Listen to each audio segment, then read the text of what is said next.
Thank you so much, Jenny, and welcome everybody. Good morning. It's morning here. I'm in Vancouver. It's 12:30 a.m., so it's a little bit out of my normal range for doing a presentation, but I'm more than happy to be here. I've done my share of shift work in the past, but I haven't done it in a long time, and this is just a sad reminder of how much I didn't like it.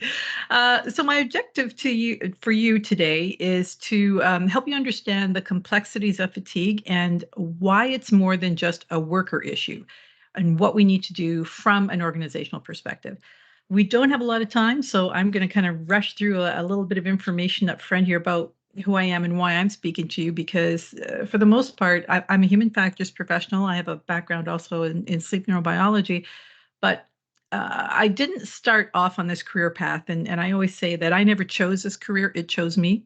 And the reason I say that is because almost 40 years ago now, and that's really hard for me to say, I was working for I was hired out of the university to work for our national railway, doing things like injury prevention.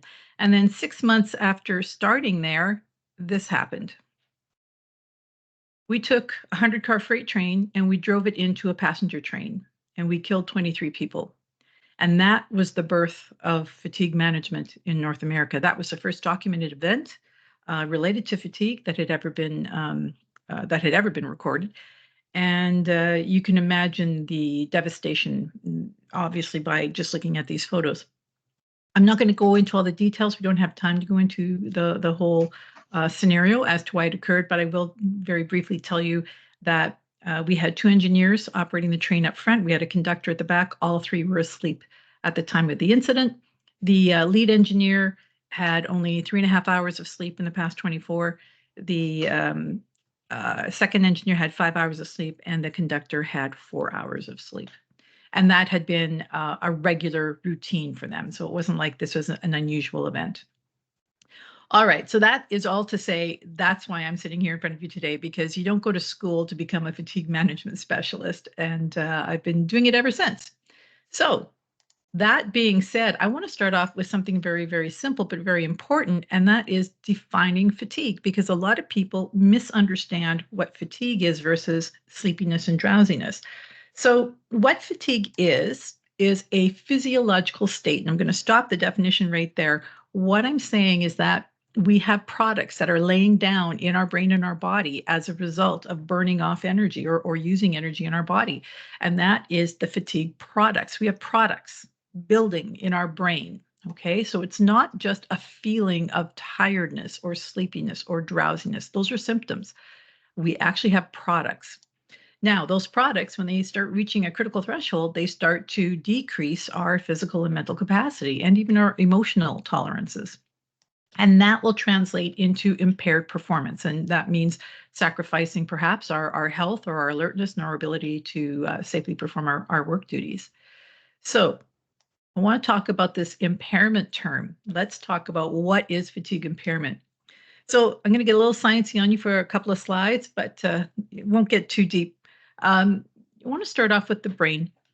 So we have the front of the brain. It's called the prefrontal cortex. Now, this particular section of the brain is also referred to as our executive control center. And the reason we call it that is because it's not only responsible for all of your reason and your logic and your complex decision making and processing of information, but it's also responsible for directing traffic to other regions of the brain. So it's a very important component of our brain. Now, here's the thing. When we get tired, when we're fatigued and these products are building up, our body wants to go into conservation mode. So it looks to start cutting back and conserving energy. Well, guess what the biggest energy hog is that we have? It's our prefrontal cortex. So what does it do? It shuts it down. And that means not only are we losing reason and logic and thought processing, but we're losing motor skills, we're losing sensory perception, we're losing our emotional tolerance or emotional resilience. So that prefrontal cortex, when it starts shutting down, we're talking about fatigue impairment. Now, what causes this? Well, there's 4 primary causes that we have to address. The first is obviously insufficient sleep. That's a big one that we're worried about here. And There's definitely differences between cognitive fatigue and physical fatigue, but insufficient sleep is one we're very, very much concerned about, especially from a worker perspective. They're in control of a lot of that. Hours of wakefulness, in other words, how many hours awake have you been in total? It doesn't matter how many hours you work necessarily. We have to look at the hours beyond your work hours, from when you wake up to when you go to bed. Then we have to look at time of day factors, so more often referred to as circadian factors. So now we're talking about, do you have early shift starts that start before 6 a.m.? Do you have night shift assignments? What about that lull in the middle of the day? What are we doing to reduce risk at that time? And then we have workload factors. And workload refers to physical workload. It could be mental workload. It could be an active type of where we're really burning energy, or it could be even what we call passive fatigue, where we're doing a very boring, mundane task or a very focused, sustained vigilance task. Those are just as exhausting and fatiguing to the brain as a lot of the physical work is. All right. So we're going to address primarily these first three. I'm not going to talk too much about workload today, but those first three I'm going to concentrate on. So a little bit more on the science side. So every day we are being controlled, and this is what's going to affect our fatigue. We're being controlled by our sleep-wake cycle. Now, our sleep-wake cycle is actually under the control of two gene expressions. The first one is called your homeostasis drive. The second is your circadian drive. Now, let's just look at the homeostasis drive, big fancy word. All it means is this: the longer you're awake, the more sleep pressure builds. And as that sleep pressure builds, it's telling you to get sleepier and sleepier, to the point that when you start getting around 16 hours, you're going to start to feel a little bit tired. And maybe around 17 hours, you're maybe struggling to stay awake now. And this is all because of this adenosine hormone that's building up in the brain over the course of the day. So ideally, what would happen is after you've been awake for these extended times, you would turn around and say, okay, that's it. I'm tired. I'm going to bed. And you go to bed and you flush out all of the toxic products that are up around in your brain, including this adenosine. So it gets flushed out of the brain. You wake up in the morning nicely recharged. Unless you stay awake beyond 17 hours. And now you're continuing to increase that sleep pressure. You've got more and more products, byproducts building up in the brain, and they're going to increase your risk factor for doing anything, okay? Especially if you're in a safety sensitive job. Now, people will say, but I don't work 17 hours. It's not about what you work, it's about when you wake up. Now, here's the problem we often face with anybody on shift work. Those who go under their first night shift will often wake up early in the morning, just like a day shift or a day's off, and they'll stay up all day before they report to that first night shift. So you have to add in how many hours have they been awake before they start their 10, 12-hour night shift, and how many hours have they been awake by the end of that shift? They might be 20, 21, 22 hours. And now we're letting you drive home. So we need to recognize that that first night shift in particular is a very hazardous, high-risk scenario. And when we talk to shift workers, the majority of them will say their first night shift is their worst. It's the one that sucks the hardest, okay? So best thing to do, break up those hours of wakefulness by having a nap, a 2-hour nap at least, before you go on to that night shift schedule, okay? And that will take you through one sleep cycle. We're not going to get into all of that, but that's just a strategy. All right, now let's talk about the second one. The second one is the circadian drive. So we are what's called a diurnal or day-oriented species, which basically means that the sun, as it rises in the sky, is going to wake up our body. And as the sun rises higher and higher, we start to feel more functional, more on top of our game, better clarity of thought. Everything is going to start to feel better and better and better as the sun rises in the sky. Now, we do have that dip in the afternoon, usually around 1 to 3, 1 to 4 in the afternoon for most people. During that time, we have to think, okay, are there things that we can, if we're in a safety sensitive job, are there things that we can move from that period of time to a safer period of time? Okay. Now, as you get to where the sun turns in the sky, you're going to start to feel a little bit less alert because you're losing the alertness effect of the sun. Now, as the sun goes down, melatonin starts to show up. Now, melatonin is your natural sleep hormone. So here you are, you're up all day, assuming you're on a day shift, you're up all day, the sun turns around, the sky starts to drop, you start to feel a little bit less alert. At the same time, you've got all the sleep pressure building up. Everything is telling you, go to bed, go to bed, go to bed. So you do. You go to sleep. That melatonin helps you fall asleep and stay asleep, and you get rid of all those fatigue products. Unless you're a night worker. And now we're saying, no, no, no. Forget the fact that you don't have the sunlight to keep you alert. Manufactured light, not the same. And we've got this melatonin in our system. Not as much as we would if we had no light exposure, but you're still going to have some melatonin there. So you're always going to be at a higher risk of performance on the night shift compared to day shift. Okay. No one will ever perform as well on night shift as those who perform on day shift. So right off the bat, we got a high risk zone. And in particular, we really have to be concerned if we've got those people working night shifts and working a lot of extended hours, long hours, and being awake for long periods of time, then risk kind of goes through the roof.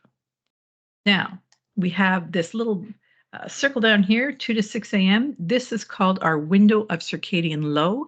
This is when we are at our functional worst. And it's when most of the major incidents in the world that have been attributed to fatigue have occurred.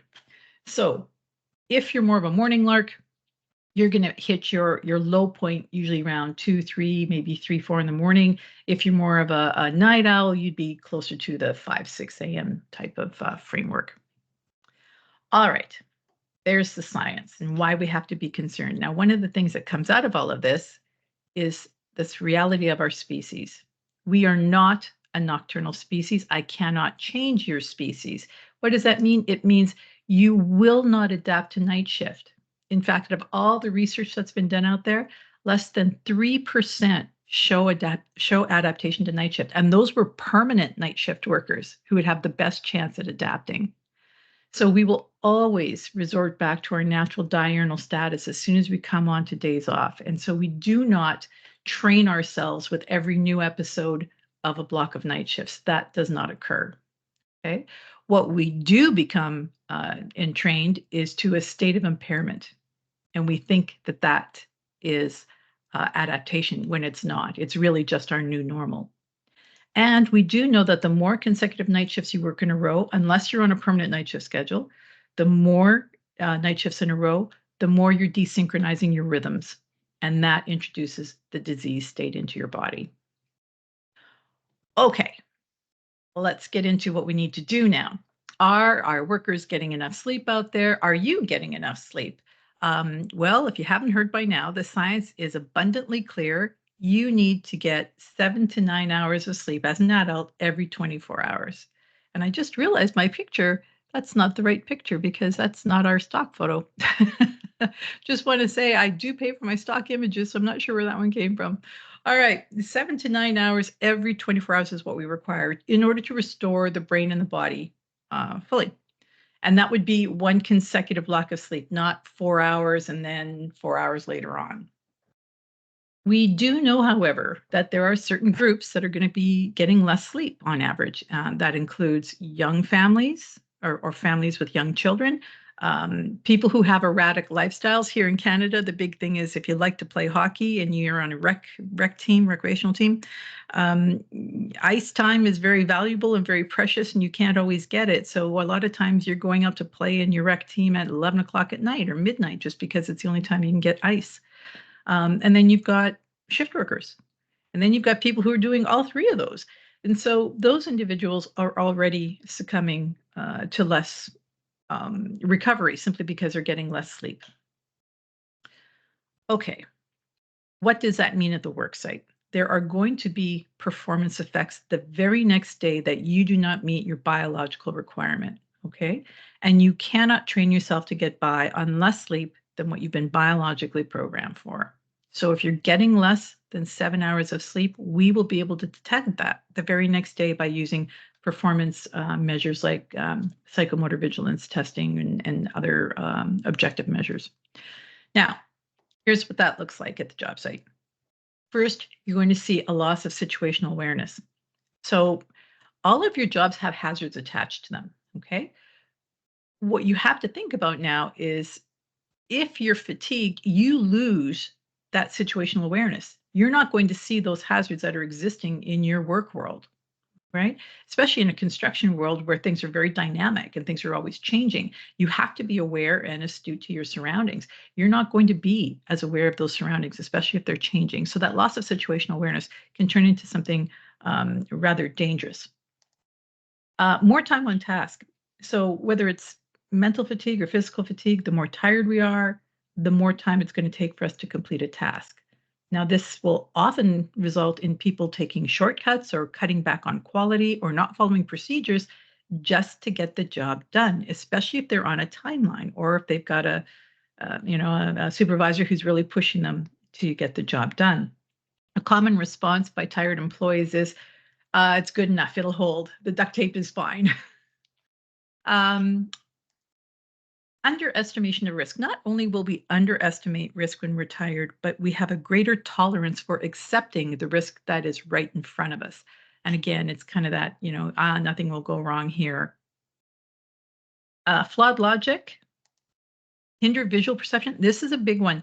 Our eyes will quickly be affected when we're tired, and that translates into loss of depth perception, more slips, trips, and falls, lack of spatial awareness, more slips, trips, and falls, hand-eye coordination is affected, more hand injuries, lacerations, struck bys, putting your hand in between two places that shouldn't be, that type of thing. Or problem solving. So problem solving is a very complex executive function, and it requires a lot of energy and brain power. But when we're tired, the brain is trying to reduce its efforts. So if you have all of a sudden something goes wrong, or you have tasks that require innovation or revising of plans, or if you have competing distractions, those are going to be especially difficult for the person who's tired. Very, very challenging for supervisors in a lot of cases. Reduced reaction times, poor communications and teamwork. Tired employees are just not the most communicative and not always the most friendly. And reduced motor skills. So I want to make a big connection here between motor skills and injuries at the worksite.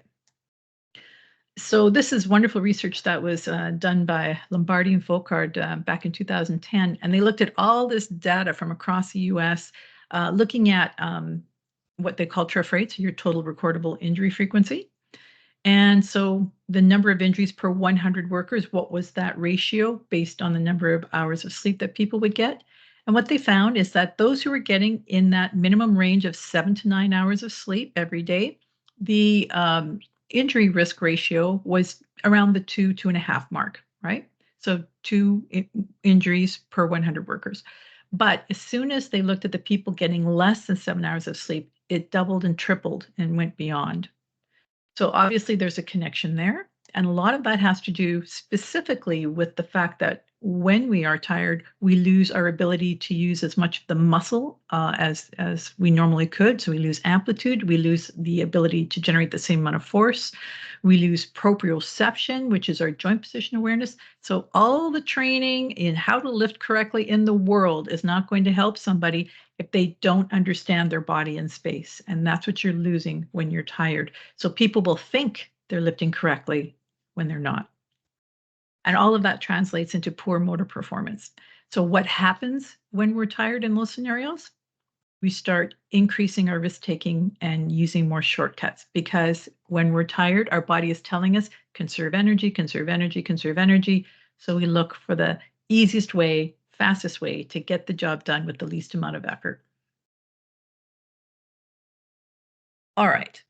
From an organizational perspective, what I want you to do is start thinking about how a fatigue incident can actually occur, because that big train incident that occurred, it didn't happen just as kind of a fluke. There were flaws in the system that led up to this, and this is what we want to look at.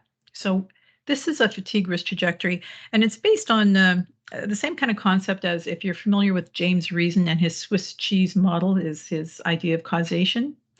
This is the same kind of principle. So basically, you want to have a lot of strength down here around 1, to offset the chance of it building to level 5. So level 1 of the trajectory is, what is the rest and recovery opportunity that the employees are provided with? In other words, it doesn't matter what an employee does to try and get the sleep that they require if the schedule doesn't allow for it. Okay, so that's the first thing we have to look at. Then we start looking at, okay, are they getting the sleep and the recuperation that they need to do their job safely? And the more gaps that we have here, we're going to start seeing fatigue-related behaviors show up at the worksite. What are we doing at that point to mitigate risk? And if we ignore those behaviors, then we're going to see it translate into things like fatigue-related errors. And again, there's steps that we can take at that stage to prevent it from escalating to the final step, which is a fatigue-related incident. So I'm going to walk through these 5 stages with you and give you hopefully some direction as to what you need to do in your own organization to see where you are on this path. All right, level 1. This is all about looking at the work schedule, looking at the work activities. What are the chances that your schedule and work activities are actually creating fatigue in the workers? Okay, because a lot of times we think of fatigue as a worker issue, right? They're not looking after themselves, they're not getting enough sleep. But there are things at work that could be contributing to this. And the number one thing will be the work schedule. So when we look at your work schedule, one of the things we want to find out is, what kind of thresholds are you using?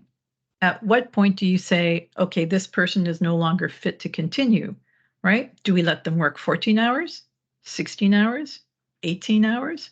What are your thresholds? What are you using?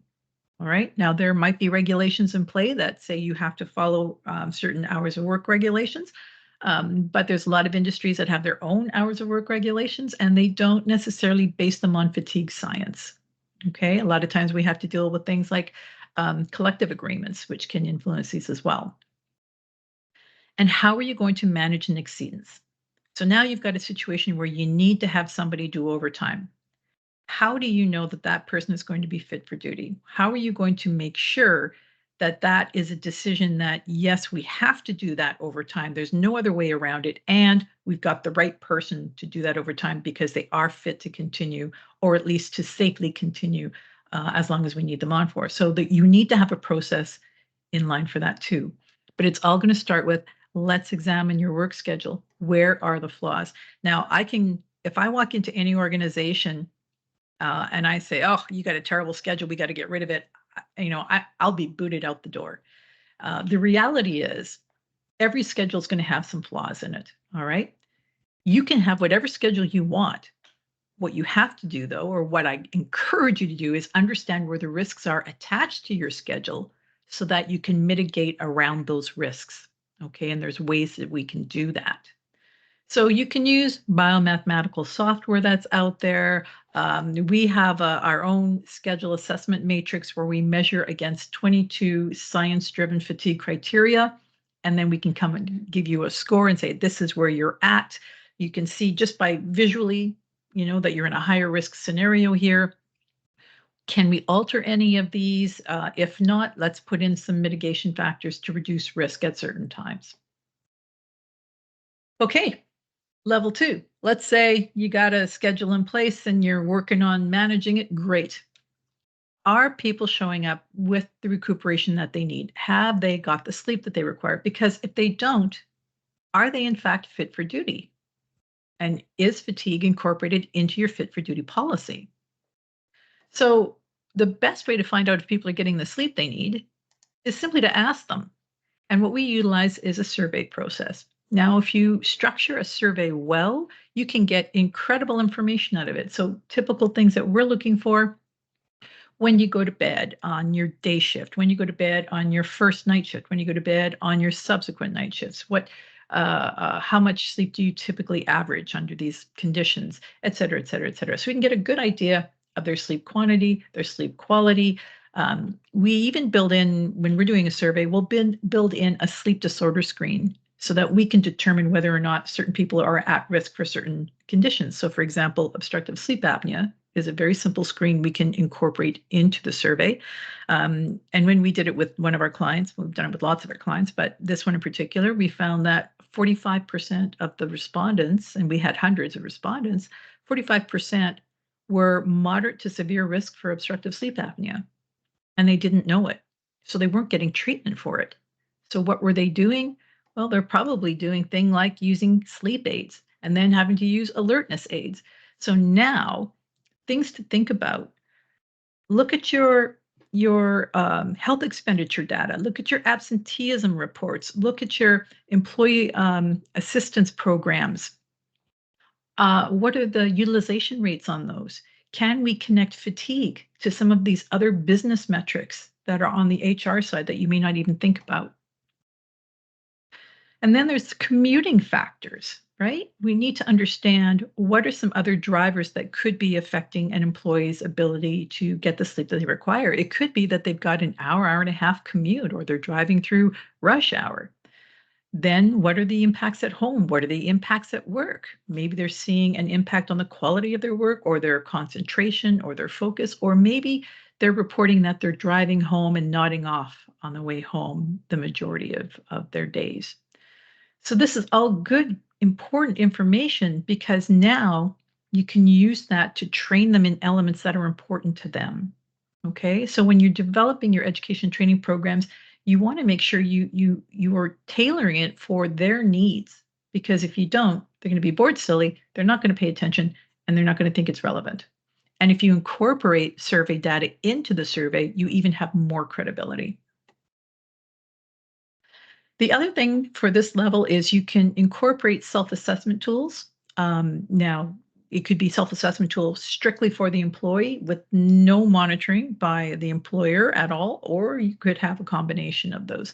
In terms of self-assessment tools, again, there's wearable sleep technology. There's what we have what's called a FRESH calculator. FRESH stands for Fatigue Risk Evaluation for Safety and Health. And what this does, it is something that is utilized by one of the railways out here. What they do is they put in some critical data: what time they wake up, how much sleep do they get, and boom, we end up looking at their prior sleep-wake history and incorporating some circadian factors, and we end up with a personal FRESH score. So when they do it, we can get a measure of, here's where they're at right now, here's where they're going to be at the beginning of their shift, here's where they're going to be at the end of their shift. Now, remember, one of the adages in safety is we want to get you guys home safely at the end of your day. It's not, we want to get you home safely to the end of the gate or the end of the yard. It's to get you home. So that commute home is a critical factor. And are they safe to get home at the end of a shift? Now, the other thing that we do is we also have predictive risk thresholds. We can establish when that individual is going to cross a certain threshold, such as moderate risk, high risk, or extreme risk. And the advantage of that is that now we can start to think about, okay, we know that Tom is going to reach a high risk threshold around 11:30 at night. Let's give him a break at 10:30 or 11 in preparation for that. Will help build up his alertness. If he needs to have a nap during that time, he can have a nap, whatever the case might be. But we can put strategies in place, or we can monitor them more closely during those times, or we can put all these different kinds of protocols in place. So that's just an example of, you don't have to use this. There's different ways that you can employ self-assessment tools.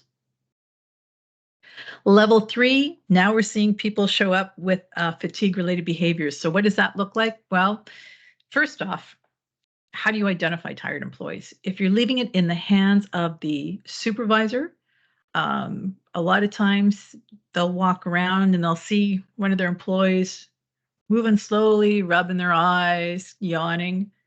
And what are they going to do? They're going to go up and go, "Hey, how you doing?" And they're going to go, "Oh, I'm struggling a little bit. Yeah, baby kept me up all night." "Ah, okay. Well, you be safe out there." Right? What are we giving them for guidance? It's one thing to even identify them. It's another thing, what do you do if you have identified them? Okay, because right now we're letting supervisors in particular fly by the seat of their pants. And if they like me, they might say, "Hey, Mike, you know what? It's kind of quiet right now. Go hop in the back of a truck and I'll give you a call when we need you." Right? Go catch a couple Z's. But if I'm not somebody the supervisor likes, oh, punishment, discipline, you're getting written up, you're getting fired, whatever the case might be. So we need to give support to the supervisors and give them the tools to help identify when a person has crossed a threshold for safety. Okay. Because there's a big difference between someone who shows up and says, baby kept me up last night, and someone who shows up day after day after day who is struggling. In both scenarios, you have to treat them with respect. You want to have it be a situation where it's a just culture, because if we want employees to explain to, and this is part of your regulations in the UK, employees are supposed to disclose when they are impaired by fatigue or feel like they're unsafe because of it. If they don't think it's safe for them to come forward and say anything, then they're not going to. And now you've got somebody who is in a depressed state of work capability, and they could translate that into something more extreme, an incident of some nature, and it could affect not just them, but other individuals as well. So we have to be really clear about making sure we don't use punitive actions. So when you have somebody who is always tired, keep in mind, it may not be because they're out partying every night. It could be that they have an undiagnosed sleep disorder, or they have a medical condition, or they're already taking medication for some other situation, and it's affecting their ability to either get a good sleep or has this lingering drowsiness effect on them when they're at work. So you have to understand there could be a lot of underlying issues that are playing into this fatigue, and to assume that it's just them not paying attention or taking care of themselves, that's not going to do you any good. Okay, so completely different processes. Level 4, now we're talking about people actually making errors at the work site. So when do most of your lapses or near misses or errors, your high potentials or whatever you call them, when are they occurring? Do you know when they're occurring? You can go back into historical records if you're keeping them. And if you have information available, you can maybe cross-reference with, okay, when did this event occur? Was this the last day of a block of night shifts? Was it after putting in overtime? Was it when they were on a call situation? There's a variety of things that you can look for in that information to determine if fatigue perhaps played a role. Now, knowing that is going to be very important, because then you can start to do things like error proofing. I want to talk about shift handovers, though. This is a really, really big issue. When you have a group of employees who are leaving off of a night shift and you've got another group of employees coming in, um, the people going home are really tired and just want to go home, not very communicative. People coming on board are probably not all fully awake yet, and the quality of the information exchange between them is often extremely weak. And it's not unusual, and I see this all the time. The day shift that comes on will go a couple hours into shift. What's going on? Where's this piece of equipment? Why is this locked out? Why is this tagged out? Where's the maintenance report on this? And they can't find information. They don't know what happened. And now you've created an environment where more errors are going to occur. From an error proofing perspective, recognize that we are human. We are going to make mistakes. Look at your jobs. And before you even start a task, the one thing I always tell people to ask themselves is, what could possibly go wrong?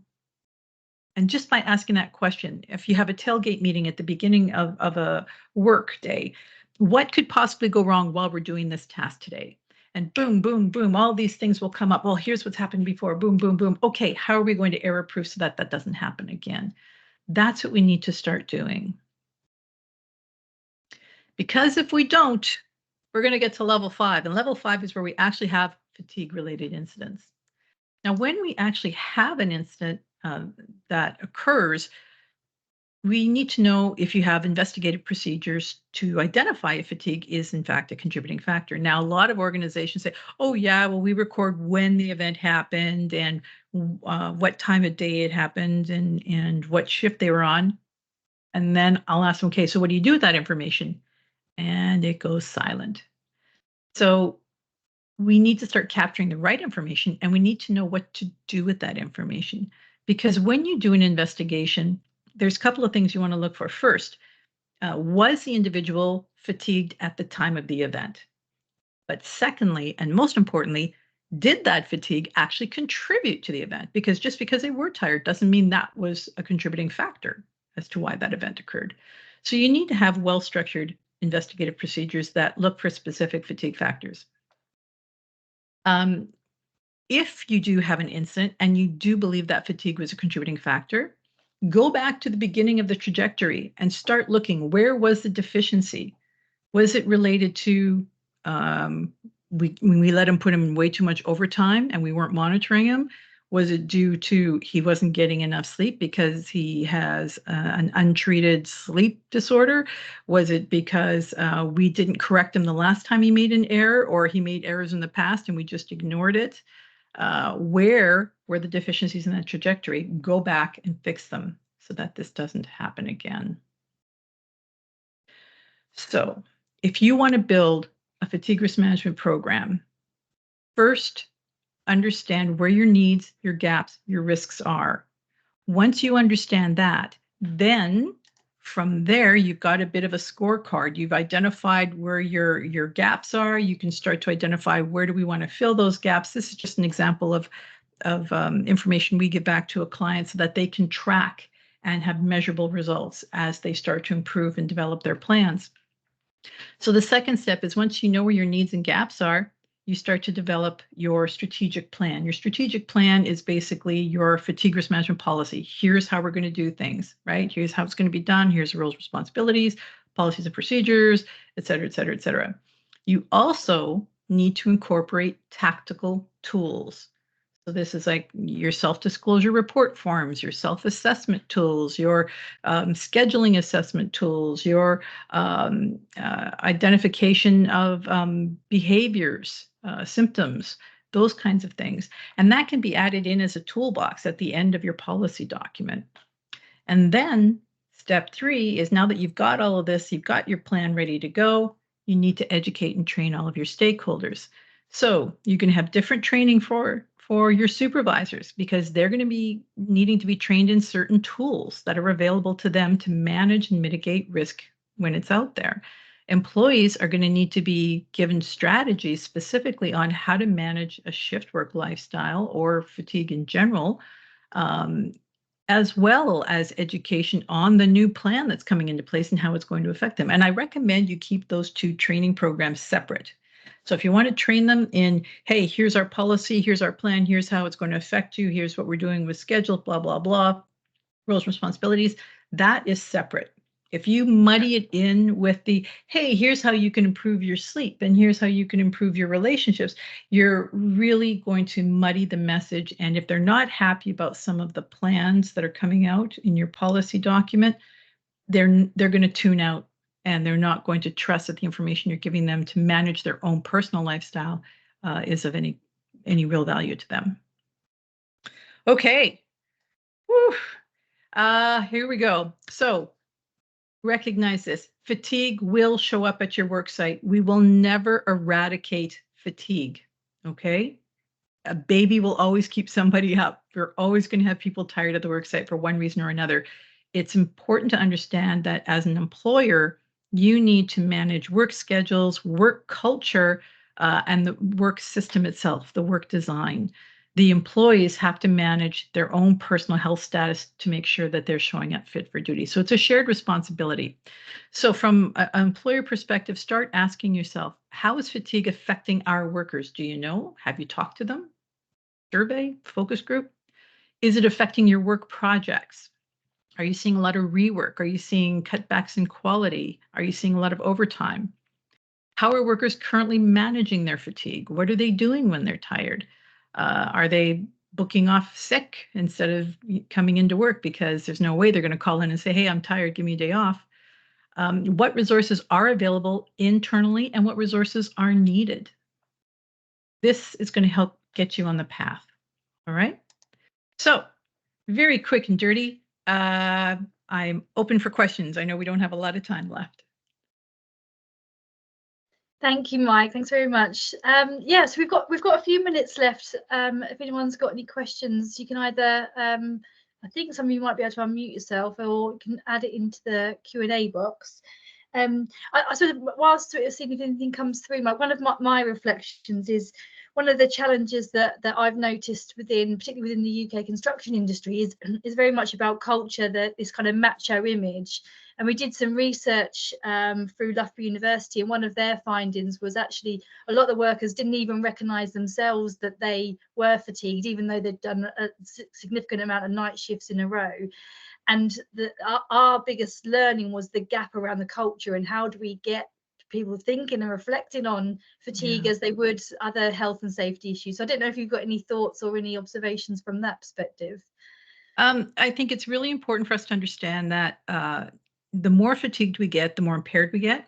And the more impaired we get, the less we're able to judge our own level of impairedness, right? It's like somebody who's had a few too many drinks. The more they drink, the less they're aware that they're really drunk. Some may, some may not.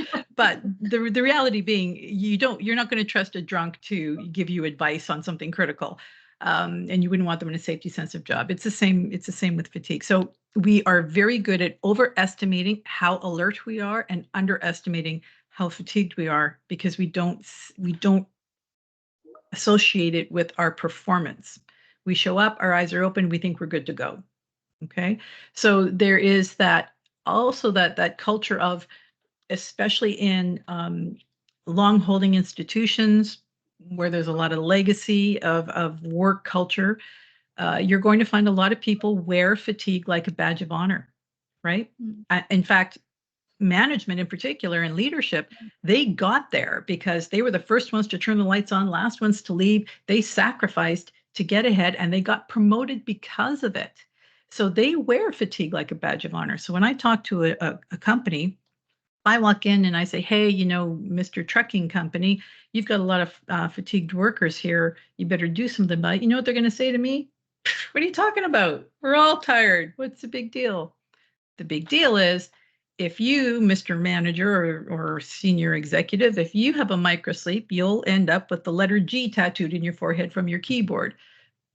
But the long haul trucker, if he has a microsleep, what do you think is going to happen? Now, when you sell the business case back, you have to start putting it in terms that management understands if you're trying to get resources. So for example, using again trucking as an example, tired truck drivers will drive closer to the vehicle in front of them because they've lost their situational awareness and their brain is telling them to conserve energy. So what they do is, rather than pay attention to everything going on around them, they just focus and replicate whatever the vehicle in front of them is doing.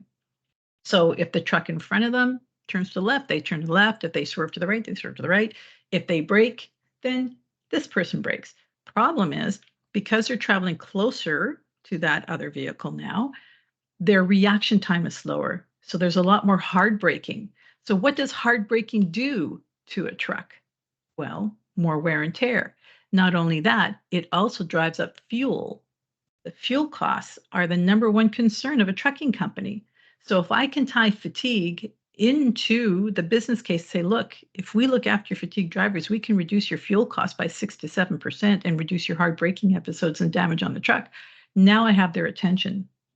And that's what we have to do, is make that connection. And that's what's going to help change the culture. Because if the culture still exists that fatigue is a worker issue, we're already hooped. Yeah, definitely. Brilliant. Thank you, Mike. I'm conscious that we've had quite a few comments come through in the chat box, and lots of people having their own reflections on your session. I know we've now got to 9:15, so I think if there's any questions that were in there, I can send these over to Mike and get her to have a look at them and respond back. But I just want to say thank you very much, Mike. Really, really enjoyed that. I know that we were having some conversations about you coming over to the UK at some point in April, and perhaps we could do some face-to-face. So if anyone is interested in getting together and perhaps continuing some of this conversation with Mike, then please do get in touch, and we'll let you know if there's any plans for that. Mike, thank you very much. And is there any last comments or anything from anyone? Lots of thank yous, I think, from everyone. No, brilliant. Okay, well, enjoy your weekend. Hopefully have lots of nice rest and sleep, and ready for work on Monday. Take care, everyone. Bye-bye. All right. Thank you. Thank you, everyone. Mike. Thank you, Everyone, Jennie. bye-bye. Thank you. Bye. Bye. Bye-bye. Bye. Bye-bye. Thanks, Jennie.